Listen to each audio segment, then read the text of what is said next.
저거 그 비행기 모델 있잖아. 저거 너무 낮은. 아 얘는 다른 거. 제가 지금 집단 대출 중으로 부산부터 서울 평택까지 가는 우리 그렇지 요령 이런 거를 제가 해드리고 있습니다.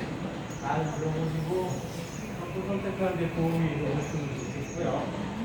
중앙이야 중앙. 이것도 한 잔씩 나눠드리니까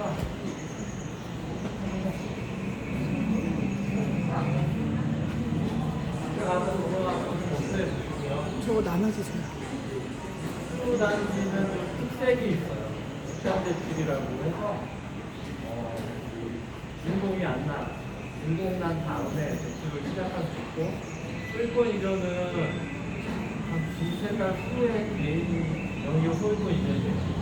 소유권, 원래 대출이라는 게 소유권 이전이 된 후에 사실은 당일날 하는 건데 집단대출은 이제 후치 개념으로 해서 어떤 대출을 해드리고 두세 달 후에 소유권 이전할 때 그때 기존 설정이 들어가는 거지. 이게 집단대출은 이제 정부 상품이 크게 두 가지 상품이 있습니다. 외국 마련 금융권 대출 들어보셨나요? 공시자이론 대출 그리고 은행 상품 크게 세 가지로 상품이 있다고 보시면 돼요. 아마 하다못해 은행 상담 받으셨으면 내가 내 은행에 있을까요? 디지털 대출은 어떤 거고 보금자리는 어떤 거고 은행 상품이 어떤 거고 이 세 중에 어떤 가격 조건이 있어서 내가 어떤 상품을 선택해야 되는지 이런 고민들을 좀 하시는 거예요. 그러면 이 상품이 이렇게 끝나면 이쪽에 이제 신한은행 상담사들이 그 상담을 해드릴 거니까 30분 정도 시간이 있으세요. 12시 반부터 1시까지 오전에서 이 상담을 받아보시면 될 것 같아요. 이 상품 대출 한도와 대출 금리가 모든 금융기관이 동일합니다. 이거는 사람마다 금리 차이가 나지 않아요. 은행마다 금리 차이가 안 납니다. 이거는 정부상품이라고 하는데 그 무슨 차이가 있냐면 시청 가격 조건이 차이가 있어요. 시청 자격 조건이 되면 신청할 수 있는데 원하는 한도는 달라질 수 있고 개인의 소득과 부채에 따라서 한쪽 금융기관이 어떤 한도와 금리가 나오면 은행이 똑같습니다. 그리고 정부상품은 주로 주거래 은행을 선택을 많이 하세요. 대신 주거래 은행이라고 해서 5대 은행, 신한은행, 하나은행, 농협은행, KB은행, 우리은행 이렇게 5대 은행에서 주로 취급을 해요. 농협은행은 지역 농협에서는 취급을 못해요. 농협은행에서만 취급을 한다고 판단을 하시고요. 그럼 어쨌든 정부상품은 조건이 똑같다. 은행 상품은 이제 은행마다 한도와 금리가 조금씩 차이가 있고 개인차가 좀 클 수가 있고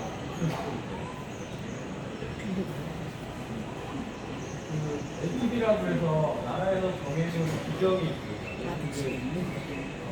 모집공고가 혹시 언제 아파트 여기지 아시는지 2년 전에 모집공고면 LTV 80% 세계 최초 주택기획자는 80%까지 하실 수도 있어요. 그거는 은행마다 좀 상담을 디테일하게 받아보셔야 돼요. 지금 현재 주택 규정, 대출 규정은 수도권은 LTV가 70%까지, 80%는 만 공정 규정을 따라가서 2년 전에 모집공고일 경우에는 80% 상품이 있다. 70% 주택구입. 무주택자일 때는 70%. 주택이 있으신 분들은 60%. 근데 나는 주택이 있는데 처분 할 거다. 일시적 이주택자는 70%까지 추천하는 방법이 있어요. 그러면 이제 LTV, 주택 소유 의무에 따라서 LTV가 달라집니다. 이게 LTV가 이렇다는 기준이 무조건 나온다는 뜻이 아니라 대충 한도로 제한이라는 게 있어서 GI, DSR. DSR 규정에 의해서 국제 규정에 의해서 원하는 한도가 나올지 안 나올지를 판단하고 검증하고 심사하다 보셔야 되는 거죠. 내 말은 기준권인데 이거는 현재 무주택이라는 기준인데 무주택의 기준은 1세대, 1가구 주택이에요. 본인이 혼자, 이혼이면 혼자, 부모상 혼자 있어야 돼요. 아니면 가족관계 증명서에 이혼으로 배우자 자녀가 이혼이면은 본인 배우자 자녀까지 다 무주택인지 확인하는 절차가 없어요. 다 무주택에 해당이 된다면 그걸 1차 자격 조건이 되겠습니다. 무주택 검증 대상 기준이 있어요. 세대원에 대한 그것도 꼼꼼하게 보셔야 돼요. 그래서 주택으로 보는 요건도 있어요. 이거 어디에서 다 볼 수 있냐면 주택금융공사 홈페이지 그 상품에 있고 주택 고시기금이라는 홈페이지에서 있어요. 꼼꼼하게 보셔야 돼요. 만약에 기준이 현재는 출력을 못하지만 생각하는 방법이 있을 수 있거든요. 제가 무주택의 기준은 세대 기준이라고 말씀드렸어요. 본인 배우자 자녀까지 봐요. 부모님이 만약에 발생할 수 있는 주택이 있다. 그럼 세대 분립을 하면 주택 조건에 본인이 들어갈 수 있어요. 부모님을 세대 분리하다. 그런 요건들이 해당이 되면 그렇게 세대 분리하는 방법이 있다. 그런데 비용 같은 경우는 6개월 이내에 합사했을 때 세대주 요건이 돼가지고 신청하는 상품이 있기 때문에 조금이 좀 연대될 필요가 있고요.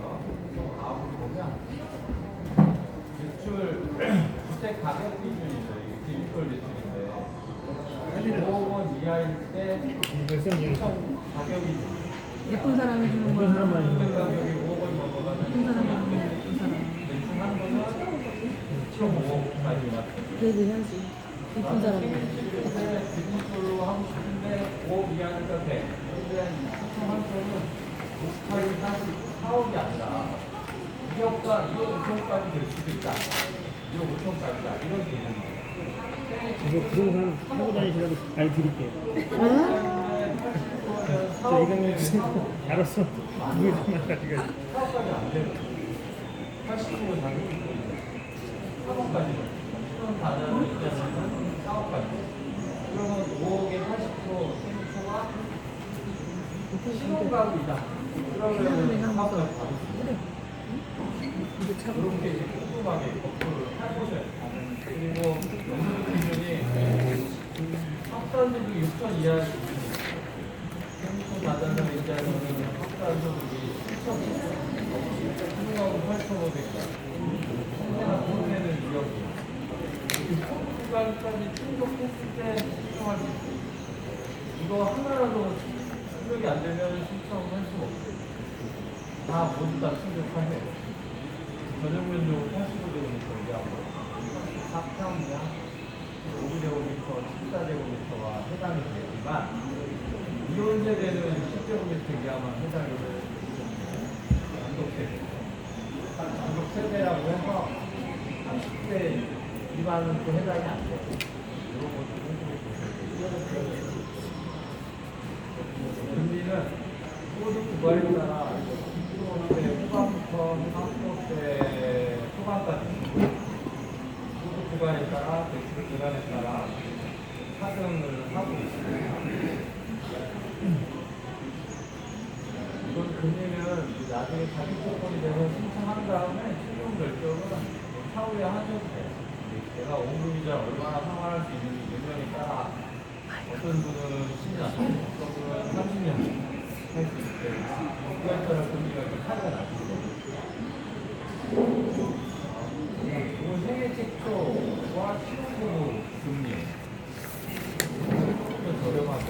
기대 조건이 들어가는 그렇게 중학부터 3%대 후반까지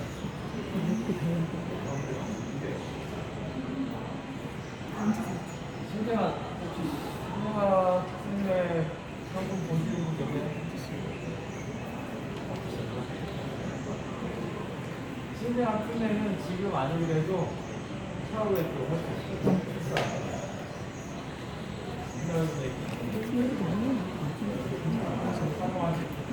여기서 이제 신생아 특례 장단점이 있어요. 5년간만 특례, 5년 전에 특례가 동일해.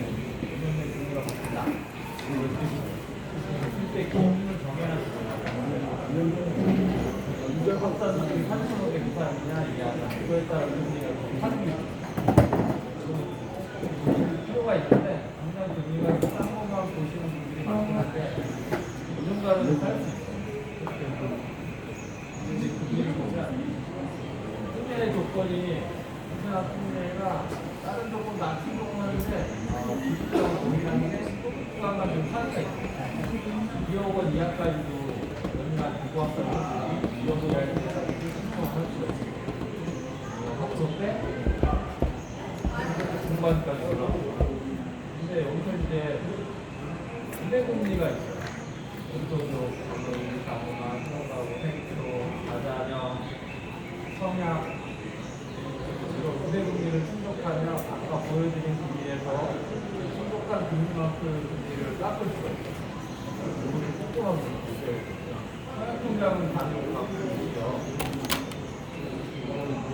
청와통장이 금리 폭이 예전에는 0.1, 0.2 이 정도 수준이었는데 괜찮은 금리이기 때문에 잘 활용을 하셔야 됩니다.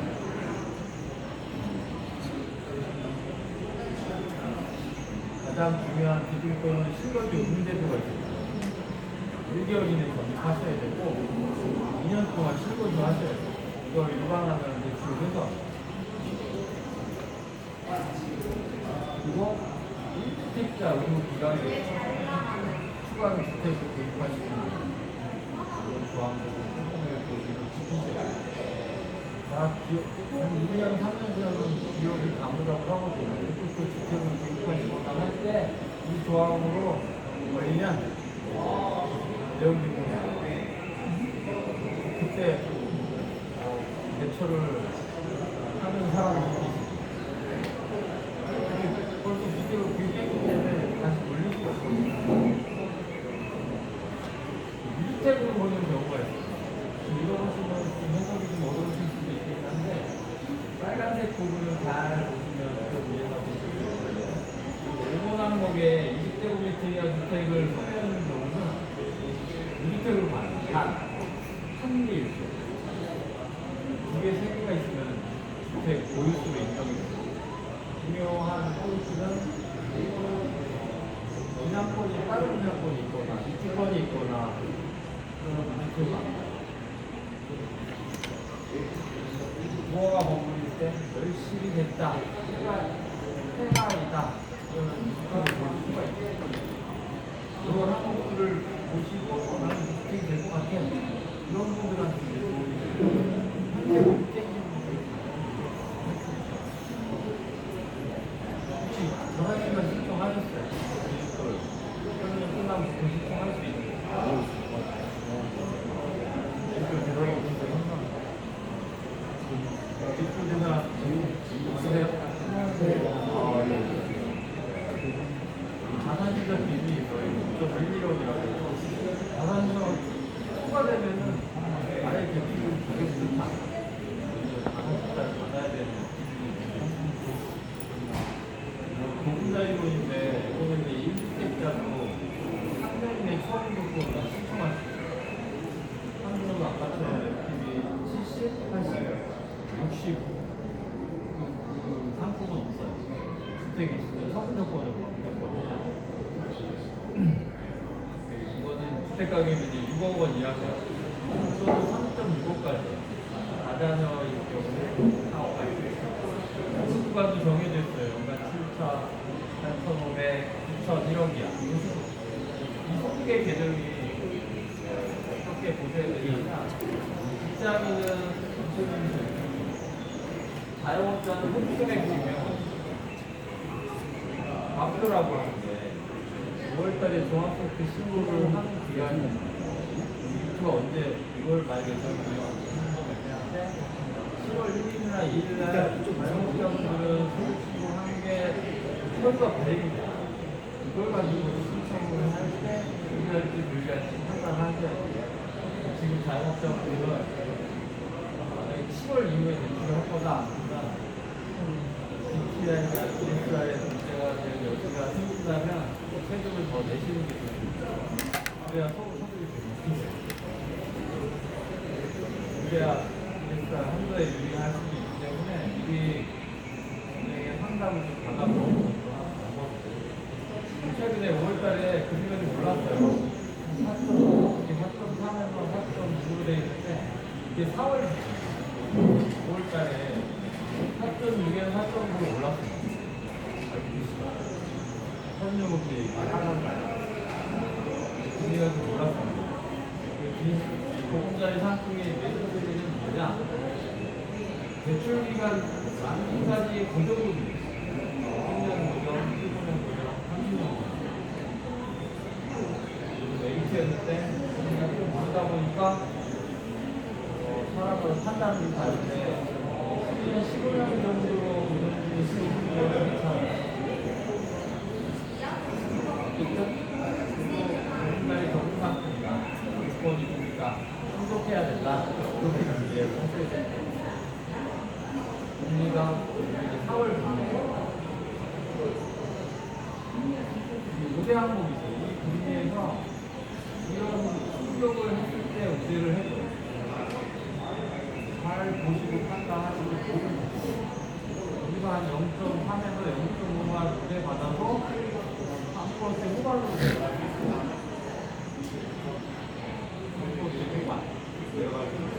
우대 조건이 일단 자격 조건이 보이고 그 다음에 우대 조건이 된다면 보금자리 도전하셔도 됩니다. 그리고 우리가 좀 드릴 건데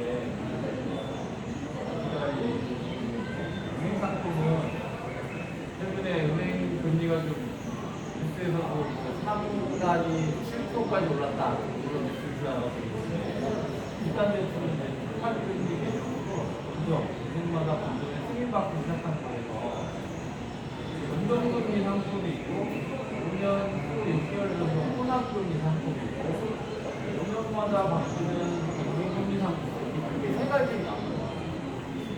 그럼 6개월마다 바뀌는 게 좋을까요? 5년 후에 6개월로 바뀌는 게 좋을까요? 5년마다 바뀌는 게 좋을까요? 판단이 좀 어려워요.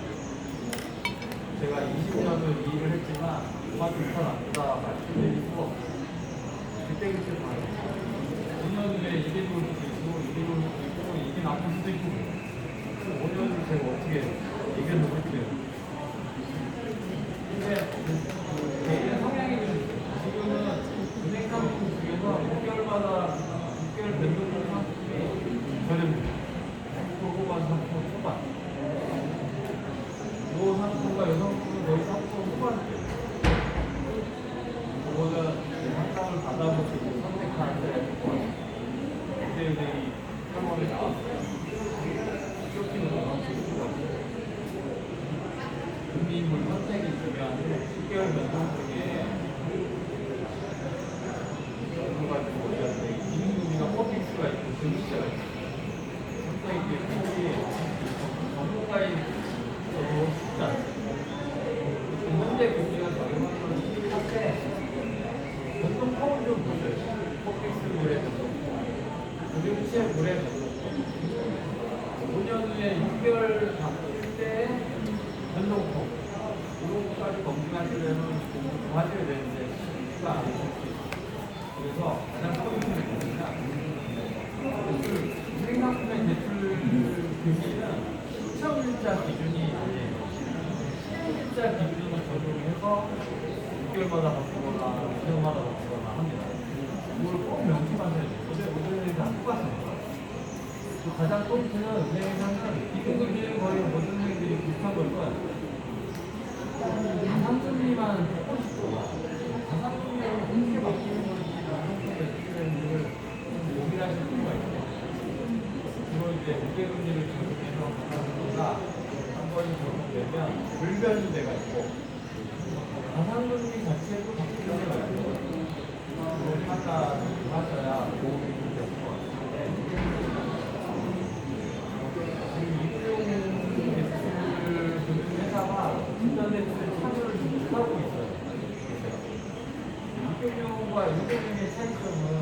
가상금융을 1금융회사는 한 번 정해주면 안 바뀌고 2금융회사는 가상금융과 한 번 정해졌다가 상으로 바뀌어요. 왜 그러냐면 그들의 금융 체계가 그렇다는 뜻이에요. 그래서 투명하지 않다. 1금융은 5대5대는 좀 투명하게 가자는 것부터 하지만 2금융은 내부적인 시스템이 때문에 투명하지 않다. 이런 개념이 있어요. 그래서 한 3년 전에 저한테 대출 받으신 분이 환경이 잘했다. 이런 말씀 하시는 분이 종종 있는데 2금융은 3년에 가상금융 합치면서 금융가 더 큰 거예요. 그런 장점이 있기 때문에 선택할 때 하셔야 돼요.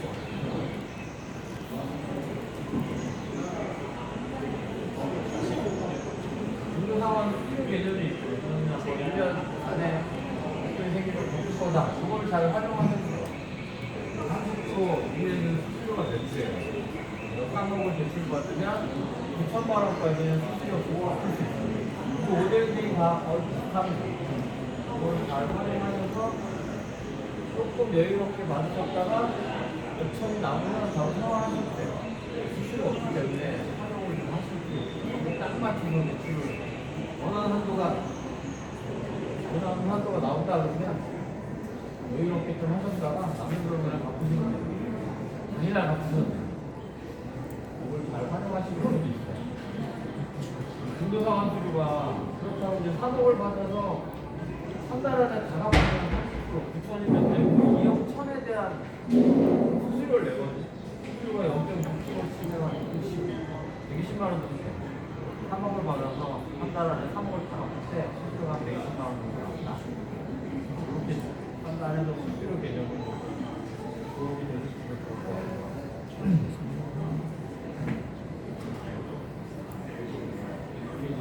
노트북에 들어가면 한국주택금융사 채널이 있어요. 거기에 디지털이나 보험자유로 대출 신청 절차 방법이 있습니다.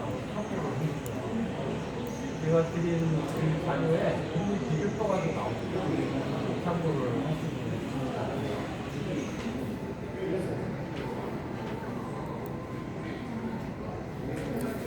주 안내문 받으셨어요? 주 안내문?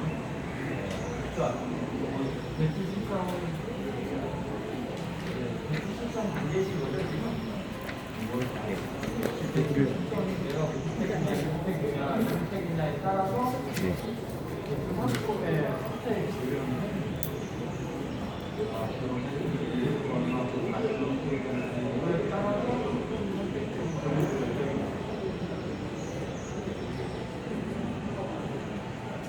마지막으로 사전점검이 끝나면 대출 상담 신청 접수를 하세요. 요거 끝나면 결과를 좀 기다리는 게 심사 결과.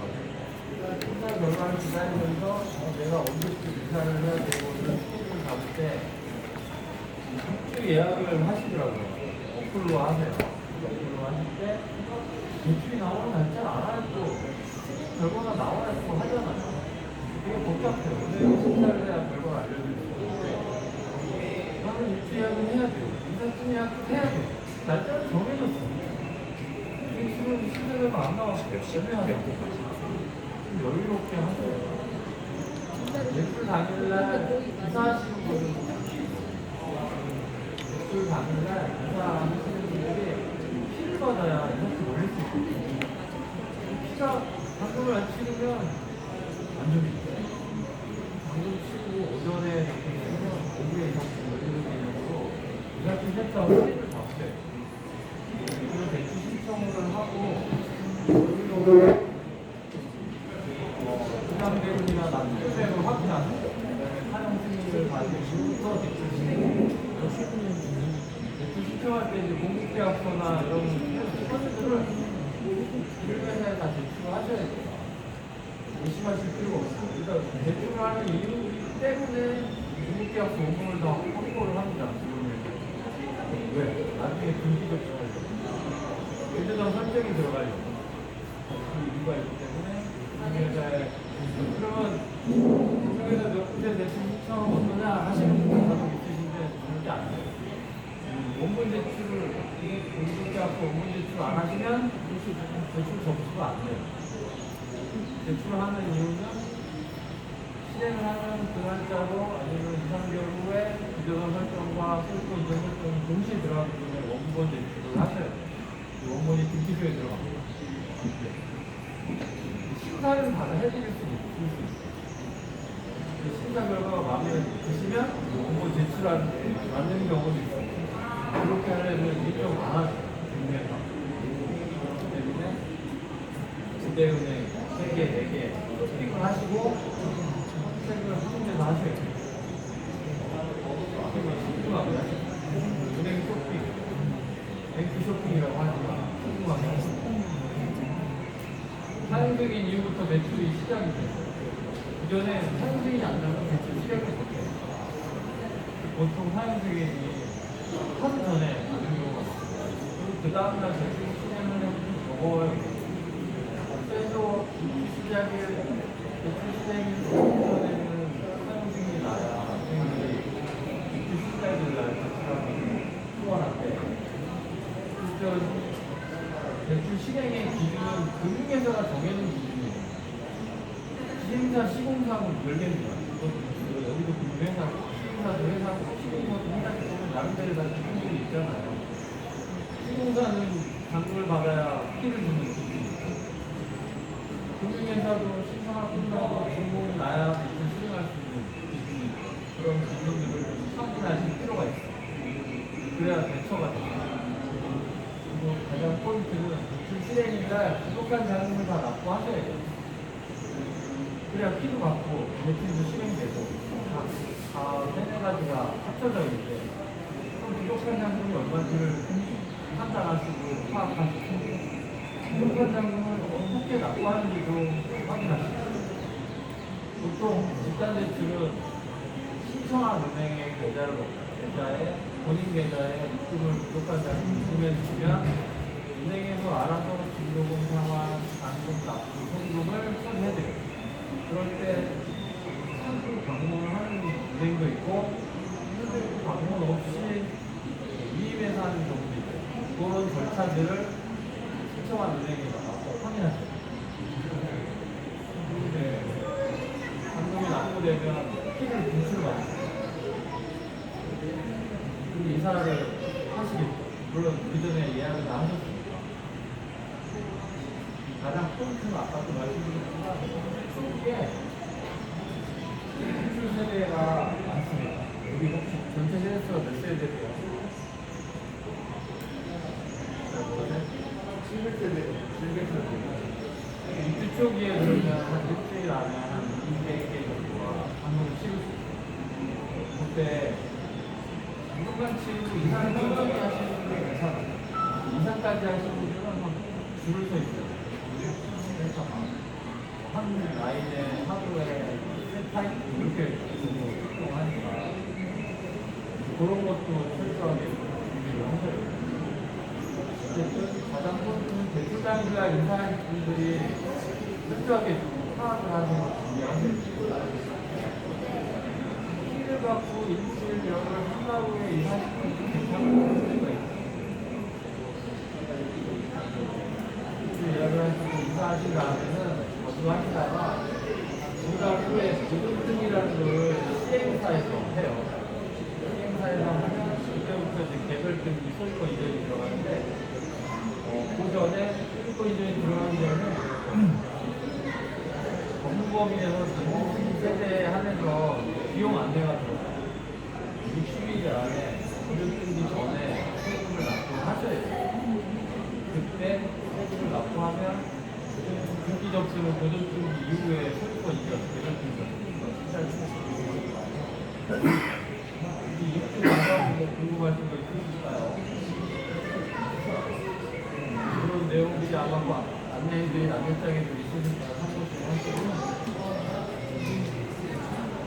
대출은 일단 가장 시청자분들이 궁금해하는 게 한도, 1번 한도, 그 다음에 그 다음에 상환방식, 중고 상환방 크게 포인트가 4가지예요. 포인트를 중심으로 하나하나 파악해 가시면 도움이 되실 것 같아요. 여기까지 마칠 건데 혹시 궁금하신 거 질문 받을 수 있을까요? 없으세요? 없으시면 다음 스케줄 진행하겠습니다. 여기 다음 스케줄 진행하시고 앞에서 대출 상담 개인적으로 개별 상담 하실 수 있어요. 개별 상담까지 들어가시는데 하시기까지 그때 알고 진행해 주시면 되겠습니다. 감사합니다.